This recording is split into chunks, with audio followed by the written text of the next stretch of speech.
Hi, good morning, everyone. Welcome back to philosophy class.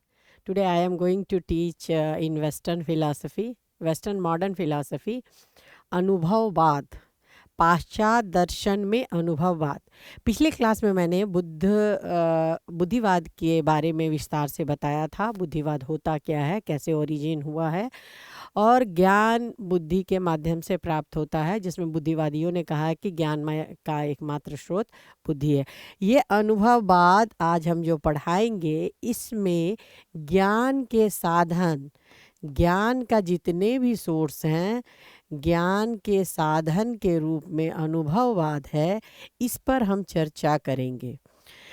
ये अनुभववाद का सिद्धांत बुद्धिवाद के अगेंस्ट में आया है। बुद्धिवादियों के अनुसार ज्ञान प्राप्ति का एकमात्र साधन बुद्धि है, लेकिन अनुभववादियों ने उस सिद्धांत का विरोध किया और ये कहा कि ज्ञान प्राप्ति का साधन बुद्धि नहीं बल्कि अनुभव है। अब अनुभववादी तर्क देते हैं जो बिल्कुल बुद्धिवाद के खिलाफ है। बुद्धिवादियों ने कहा है कि हमारा जो ज्ञान होता है वो जन्मजात प्रत्यय, इनेट आइडियाज बाय बर्थ हमारे अंदर मौजूद रहता है, जो समय के साथ डेवलप होता है। इसी बात को अनुभववादियों ने पकड़ा और इसकी जबरदस्त आलोचना की।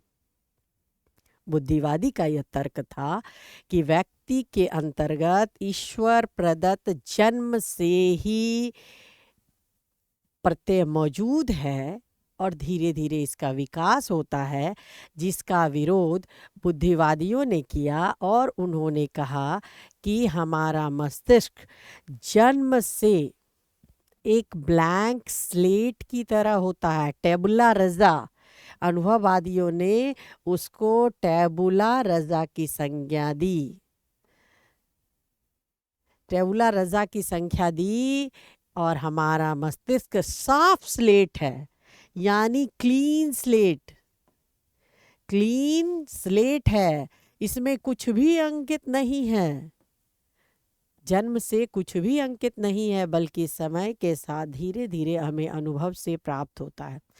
ध्यान देने योग्य बात यह है कि जब बुद्धिवादियों ने ज्ञान के साधन के रूप में बुद्धिवाद को माना, तो उन्होंने जो कैरेक्टर बताया उसका कहना था कि ज्ञान सार्वभौम है, अनिवार्य है, निरपेक्ष है, हर कालों में उसका स्थिति रहता है, वो सामान्य है। बुद्धिवादियों ने इसको पकड़ा और उन्होंने कहा कि ज्ञान को अगर आप सार्वभौम कहते हैं, वो निरपेक्ष है, तो ज्ञान कैसे हुआ? ज्ञान अगर उत्पन्न ही नहीं आया, उसमें नवीनता होना जरूरी है, नॉवेल्टी, नोवेल्टी, नवीनता, नवीनता होना आवश्यक है, तभी आप उसको ज्ञान कहेंगे। ज्ञान में अगर नवीनता नहीं रहा तो उसे आप ज्ञान नहीं कह सकते हैं। बिना नवीनता के ज्ञान को कैसे कहेंगे कि हमें ज्ञान की प्राप्ति हुई है?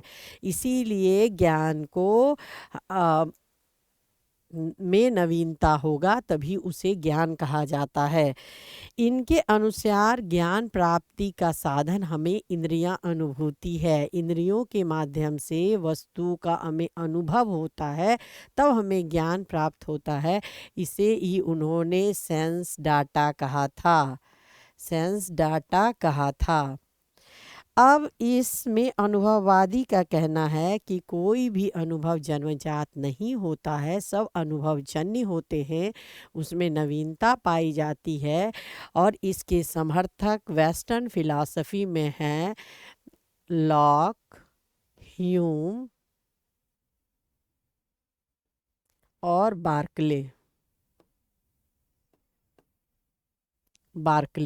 ये तीन दार्शनिक हैं। उसमें था जो वेस्टर्न मॉडर्न फिलॉसफी है, उसमें बुद्धिवादी में डेकार्ट, उसके बाद एस्पिनोजा और लाइव लाइव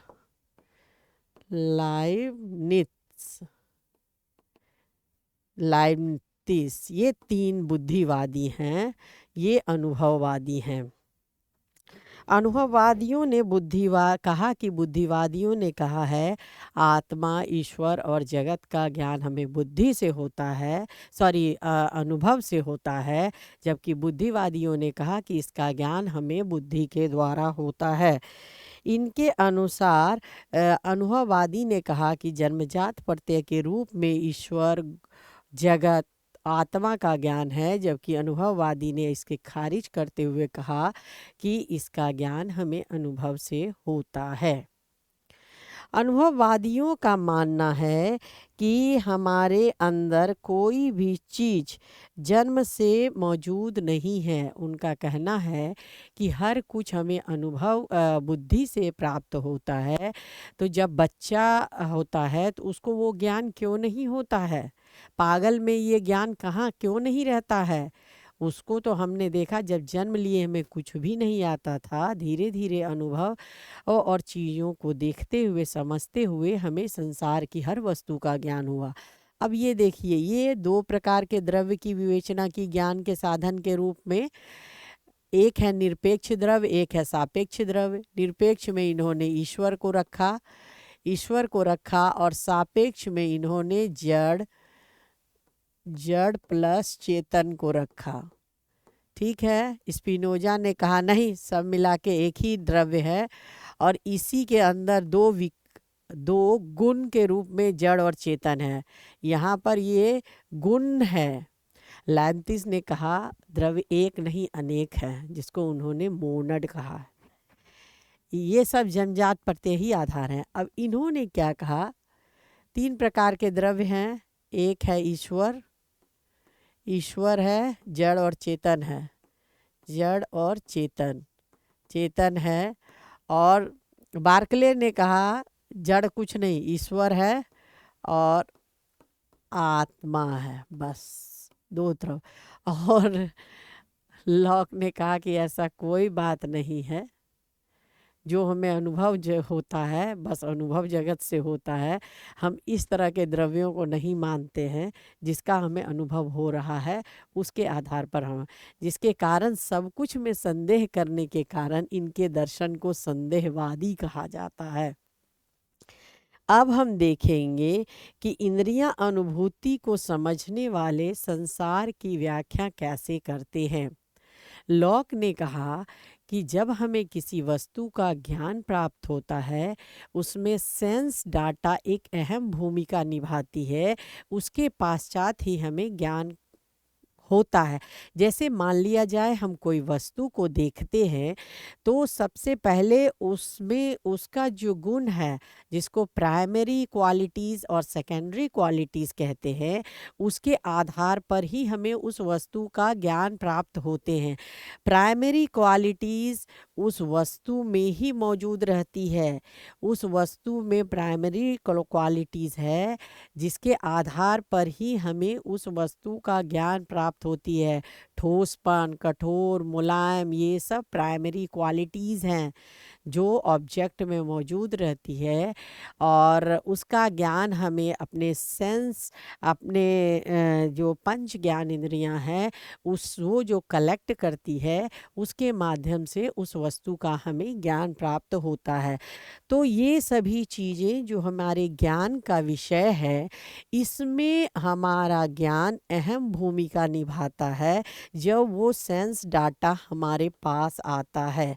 यानी हमें कलेक्शन वास्तव में सेंस डाटा का ही होता है। इसके पश्चात ही हमें वस्तु का ज्ञान होता है। अनुभववादियों का कहना है कि हमें आंतरिक अनुभूति, स्थित प्रज्ञा, संवेदना इत्यादि का ज्ञान हमें अनुभव से होता है, जो हमारे अंदर एक अनुभविक प्रत्यय के रूप में मौजूद है, जिसके बाद ही हमें वस्तु का ज्ञान होता है। अनुभववादियों के अनुसार ज्ञान निर्णयों की समष्टि है। It is the judgement, collection of the judgement. ये सेंस डाटा से हमें जो अनुभव प्राप्त होता है, उसके बाद ही हमें जो ज्ञान ज्ञान होता है, इसमें जजमेंट का पूरा कलेक्शन होता है। इसमें ज्ञान एक इकाई का निर्माण करता है। ज्ञान जो होता है छोटे छोटे इकाइयों से बनता है, स्मॉल। ये प्रत्यय है, विभिन्न वस्तुओं का प्रत्यय के रूप में हमें ज्ञान प्राप्त होता है। जितने वस्तु हैं उतने प्रत्यय का ज्ञान होगा।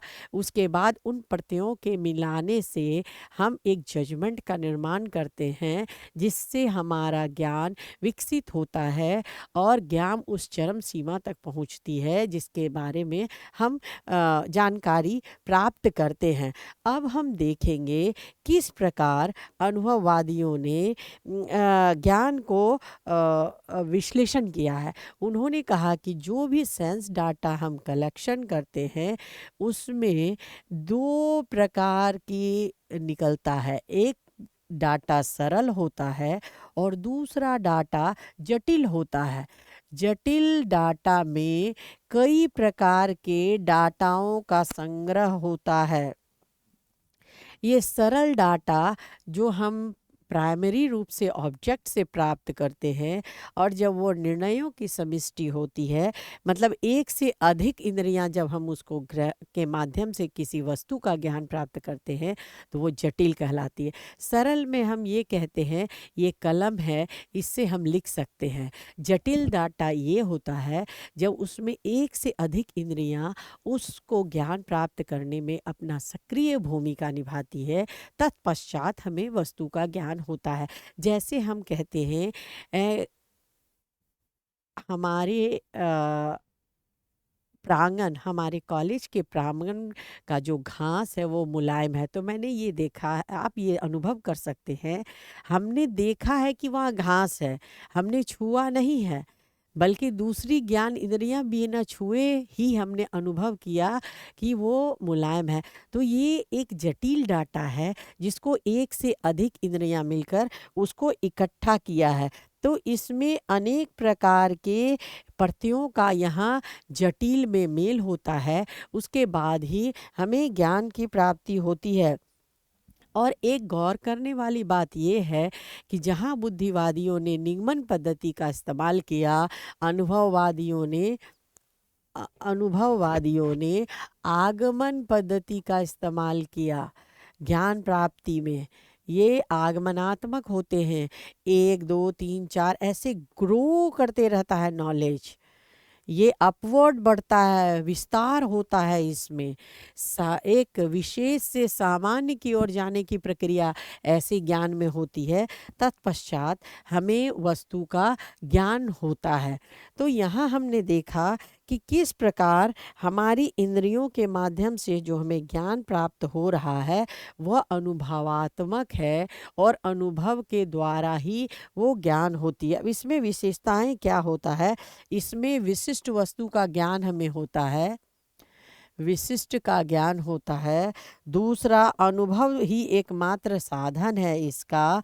तीसरा, कोई प्रत्यय जन्मजात नहीं होती है। इसकी विशेषता देख रहे हैं, नो इनेट आइडियाज। इसका कैरेक्टर्स हमें देखना है। कैरेक्टर में क्या है, इंडिविजुअल, इंडिविजुअल, इंडिविजुअल है। दूसरा है इम्पीरिकल, इम्पीरिकल। तीसरा है, इसका एक इम्पॉर्टेंट विशेषता है, वो है no innate ideas. Innate ideas मतलब by birth none of the idea is with me, as per when I collect the data object from the object, after that a knowledge generates and we get the knowledge about that particular object। तो यहाँ और इसमें क्या होता है, ये जो वस्तु होती है जहाँ से हमें आइडिया, वो निष्क्रिय रहता है, सक्रियता नहीं होती है। संवेदना सक्रिय होकर जो हमारे सेंस हमारे डाटा है, मतलब हमारा सेंस ऑर्गन सक्रिय होकर वो डाटा ऑब्जेक्ट से कलेक्ट करते हैं, तत्पश्चात वो निर्णयों की समष्टि होती है और हमें ज्ञान की प्राप्ति होती है। इसमें सबसे पहले प्रोटोगोरस जैनों ने कहा था, इंद्रियां ही ज्ञान प्राप्त, इंद्रियां के माध्यम से हमें अनुभव के द्वारा ज्ञान प्राप्त होता है। इसके बाद बेकन, थॉमस और लॉक, हॉबस हॉबस इत्यादि दार्शनिकों ने कहा कि अनुभव ही ज्ञान प्राप्ति के साधन है। लॉक के अनुसार और हमें जो ज्ञान प्राप्त होता है वो अनुभव के माध्यम से होता है और अनुभव वस्तुओं का होता है। अब ये लॉक ने जब ज्ञान की व्याख्या की तो उन्होंने संविदा सिद्धांत दिया। नॉलेज इज नॉलेज, नॉलेज जो होता है वो हमारे वस्तु के साथ उसका मेल होता है। यानी ये सिर्फ कॉन्सेप्चुअल दुनिया की चीज़ नहीं है, ये हकीकत होता है। यानी जो वस्तुओं का हमें प्रत्यय के रूप में ज्ञान होता है वो वस्तु उसके साथ संगति करती है, वो कॉरस्पॉन्डेंस होता है, वो संवाद होता है, वो होता है संवाद होता है जो जिससे हम प्रत्यय प्राप्त करते हैं उसके साथ उसकी संगति होती है। ये संगतता सिद्धांत है। संगति के आधार पर ही प्रत्ययों की संगति होने पर वो ज्ञान सत्य होता है और विरोध होने पर वो असत्य होता है। यानी मेल और विरोध हमें प्रत्ययों का ही होता है, आइडियाज़ का ही होता है। ये आइडियाज़ का निर्माण सरल और जटिल दोनों रूपों में होता है, जिसका कि लॉक महोदय ने वो विस्तार से बताया है। लॉक के अनुसार जब हम सरल प्रत्यय जो हम वस्तु से ज्ञान प्राप्त करने के दौरान हम प्राप्त करते हैं जिसके पश्चात ज्ञान का जनरेट होता है, लेकिन जटिल प्रत्यय जब आती है तो उसमें एक से अधिक सरल प्रत्यय सक्रिय होकर ज्ञान को जनरेट करते हैं, तब हमें ज्ञान की प्राप्ति होती है। यानी प्रत्ययों का ये सिलसिला चलता रहता है तभी हमें वस्तु का ज्ञान प्राप्त होता है। यानी प्रत्ययों की समष्टि से हमें ज्ञान उत्पन्न होता है और प्रत्यय अगर समिष्ट नहीं हो तो ज्ञान उत्पन्न नहीं होगा। इस प्रकार हमने देखा कि ज्ञान एक निश्चित प्रक्रिया के बदौलत आगे बढ़ती रहती है और जिसके पश्चात हमें ज्ञान होता है। दार्शनिकों ने जब प्रत्ययों के आधार पर ज्ञान प्राप्ति के बारे में बतलाया तो तीन प्रकार के मोस्टली ज्ञान को व्याख्या या उसके स्थिति को हम बताने का प्रयास करते हैं। एक है जड़ द्रव्य, दूसरा है चेतना, तीसरा है ईश्वर। तो प्रत्ययवादियों ने इन तीनों को अनुभव के द्वारा ज्ञान प्राप्त करके इसकी व्याख्या करने का प्रयास किया। लॉक ने तीनों को माना ज्ञान प्राप्ति, बाद में बार्कले ने ये दोनों को माना और ह्यूम ने इन तीनों को रिजेक्ट कर दिया। नथिंग इज देयर, सब अनुभव का विषय है, जिसका अनुभव हो रहा है उसकी सत्ता है, नहीं है तो गया, उन्होंने ये कह दिया। तो द्रव्य जो होता है, आप देखेंगे कि लॉक ने इन तीनों द्रव्यों को माना और उन्होंने द्रव्य गुणों का उनको गुणों का अज्ञात और अज्ञेय होता है। द्रव्य में जो गुण है अज्ञात और अज्ञेय है, हम जब नॉलेज से उसको जानते हैं, जब अनुभव करते हैं तब हम जानते हैं और इसी के आधार पर वस्तु और जब अज्ञात और अज्ञेय गुणों का आधार है द्रव्य, द्रव्य जो है द्रव्य है ये अज्ञात और अज्ञेय गुण का आधार है। अज्ञात और अज्ञेय जो हम नहीं जानते हैं इसको ये आधार प्रदान करता है, आधार देता है द्रव्य। इसको इसकी व्याख्या, द्रव्य की व्याख्या इस प्रकार से लॉक ने किया है। उसके बाद जब बार्कले की बारी आई तो उन्होंने कहा एसेप्टी परसिपी, मतलब हम ज्ञान वही है जो अनुभव जगत में होता है और सिर्फ हमें गॉड और सोल का ज्ञान होता है, ईश्वर और आत्मा का जड़ जगत का नहीं होता है। वास्तव में जो जड़ जगत है, जो जड़ है, वो हमारे प्रत्ययों का आधार है और यही है, that is the collection of only ideas and nothing else. Hume ने उसके आगे बढ़कर कहा कि सब अज्ञात है, उसकी द्रव्य तो वो होता है जिसका हमें अनुभव हो, ना हो तो गया। इस आधार पर उन्होंने विश्व की व्याख्या करने का प्रयास किया है। इस प्रकार हमने देखा है कि किस प्रकार इन दार्शनिकों ने उसको व्याख्या करने का प्रयास किया है। जब हम ह्यूम की ओर नज़र दौड़ाते हैं तो उन्होंने कहा कि हमें मुख्यतः दो चीज़ का ज्ञान होता है, एक संवेदना और दूसरा प्रत्यय। संवेदना जो हमें हमारे अंदर होती है और प्रत्यय जो वस्तु का होता है। संवेदनाएं हमारे सेंस ऑर्गन्स, हमारी 5 ज्ञान इंद्रियों के इंद्रियां हैं जो संवेदनाओं को ग्रहण करती है और वस्तु से हमें प्रत्यय होता है। अब हम इसी आधार पर ह्यूम ने कहा कि ना ही इसकी संवेदना और प्रत्यय है, ना इसकी है, ना इसकी है, कुछ नहीं है, नथिंग एल्स, सब अज्ञात और अज्ञेय है। और जब हमें उसका अनुभव होगा तब हम उसकी सत्ता को मानेंगे। उन्होंने कार्यकारण सिद्धांत में संवेदनाओं का आधार माना था और कार्यकारण सिद्धांत के माध्यम से ही उन्होंने इसकी व्याख्या करने का प्रयास किया है, जिसके कारण उन्होंने संवेदनाओं कहा कि कार्य और कार्य कारण के आधार पर हम विश्व की व्याख्या करते हैं। लेकिन आप जान लीजिए ये तीनों कालों में सत्ता उसकी नहीं है। जैसे आज मिर्ची खा रहे हैं, हमें ज्ञान हुआ है मिर्ची खाने से तीता लगेगा, तो हम ये नहीं कर सकते हैं कि भूत में ऐसा हुआ था, आज हो रहा है और फ्यूचर में भी होगा। क्योंकि हमारी लाइफ सीमित है और हमारा ज्ञान भी सीमित है, तो हम ये नहीं कह सकते हैं कि तीनों कालों में ऐसा होगा।